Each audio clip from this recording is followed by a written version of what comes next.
Before the Dreaming. Chapter 4. The First Thread. Kel's fingers hovered above the smooth surface of the pod. Trembling slightly, he was aware of the hush that had fallen over the square. The hum beneath his palm had deepened. It was subtle, yet insistent, like the heartbeat of something immense that was watching. He could feel the lattice stir in response to his presence.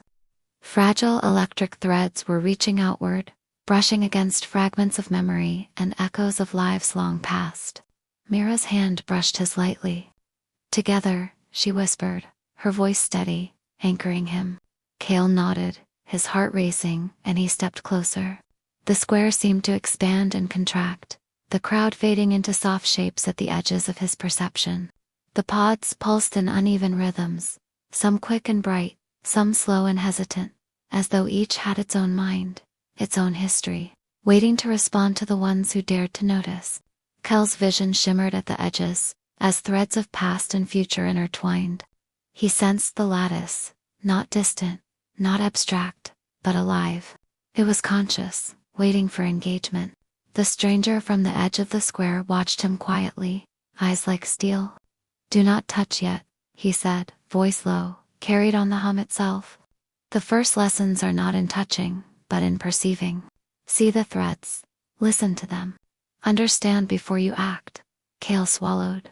He could feel it already, the pull and the subtle tug of connection.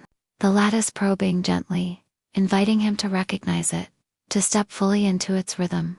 Mira mirrored his focus, her gaze fixed on the nearest pod, aware of the hum, of the pulse, and the delicate lines of light beginning to shimmer faintly across the surfaces. The world around them held its breath. The first thread awaited. Kel breathed slowly, forcing his awareness outward, letting the threads brush against his senses. He could feel tiny currents of motion, pulses of memory or thought from those who had approached the pods before him. Some threads vibrated with warmth, others with a chill that made his skin prickle. Each one carried fragments of laughter, fear, longing, and decisions made long ago. Mira's gaze shifted from pod to pod, as if she could sense the lattice in ways Kel could not yet name. "Do you feel that?" she murmured. Her voice was low, almost swallowed by the hum, but still precise. Kel nodded. Every pod seemed alive, to be aware of them. A faint shimmer appeared across Kel's vision, threads of color stretching outward like spiderwebs glinting in morning light. A slow, deliberate thread was pulling him toward a pod near the far edge of the circle. Its hum was hesitant but insistent. A quiet invitation. The stranger's eyes followed him. "Notice the rhythm," he said. "Do not force it, do not chase it. Let it choose you." Kel exhaled, his heart hammering.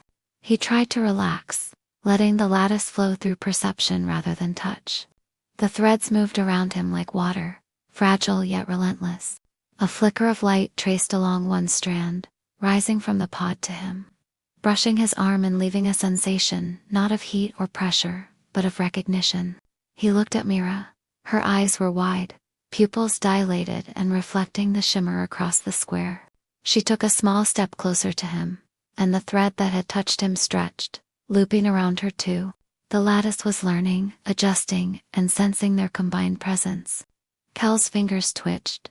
But he remembered the stranger's warning. Not yet. He focused instead on seeing, tracing the way the threads bent, twisted, and pulsed with meaning.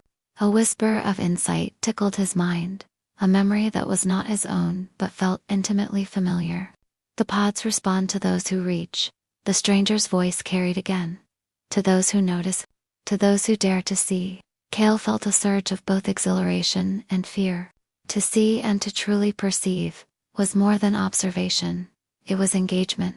The lattice was alive, conscious, and it had chosen to notice them.